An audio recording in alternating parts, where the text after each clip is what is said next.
কিরে আগেকার মতন বাবার কাছে এত মানুষ এসছে না কেন? কারণ সব মানুষ জানি লেছে আপনি একটা ভণ্ড বাবা।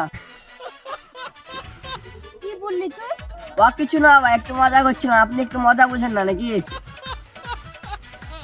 ঠিক আছে ওসব বাদ দে, আমি ধ্যানে গেলাম। তো যদি আসে আমাকে তাহলে ডাকবি। ঠিক আছে। বাবা আমাকে বাঁচান। কি হচ্ছে বাচ্চু বল? বাবা আমার অনেক বিপদ, আমাকে বাঁচান। তুমি কোনো চিন্তা করো না, তুমি ঠিক জায়গাতে আছো। বাবা একদম অন্তর্যামী, চোখ বন্ধ করে তোমার যা যা সমস্যা আছে সব বলে দেবে। পুরো দেখি আমার কি প্রবলেম। ওসব বাদ দে, তোর কি সমস্যা বল। যেমন বাবা তেমন চেলা। ওর কথা বাদ দে বলছো, তোর কি সমস্যা বল তুই আমাকে। যা সমস্যা আছে সব আমি সমাধান করে দেবো। বাবা আমার ছেলে আছে না, আপনি কিছু করুন। তুই তো ছেলে মানুষ, তোর কেন ছেলে হতে দেবে? ছেলে হবে তো তোর বোন। শালা বেটা শালা, আমি যা দেখছি তোর লেগে মনে হয় আমার সব খদ্দের কাছে। বলছো তোমার বিয়ে কতদিন হলো? না বাবা আমার তো এখনো বিয়ে হয়নি।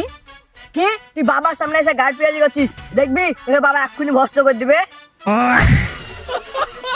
সরি বাবা সরি, আমার ভুল হয়েছে, আমি আবার আসল প্রবলেমটা বুঝছি। হ্যাঁ বলছো বল, তোর কি প্রবলেম? যা প্রবলেম আছে সব আমি ঠিক করে দেবো। আমি হলাম অন্তর্যামী।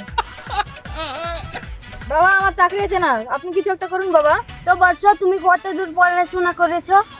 বাবা আমি তো পড়াশোনাই জানি না।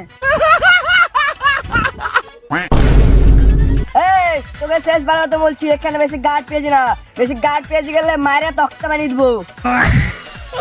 সরি সরি বাবা আমার ভুল হয়েছে, আমি আমার আসল প্রবলেমটা বলছি। ঠিক আছে তোর এবার প্রবলেম বল। এবার যদি উল্টা পাল্টা বললিস এখনই তোকে ভস্ম করে দিব। বাবা আমার বাড়িতে আমার কোনো সম্মানই নয়, বাবা মা আমার কথা শুনে না। বৎস তুই বাড়িতে এমন কি কাজ করিস যে তোর বাপ মা তোর কথা শুনে না? আমার বাবা মা তো কানে শুনতে পায় না। এই শালা বেটা শালা গেলে তো পারা গেল না রে। আমি কি কিছু ভুল বললাম?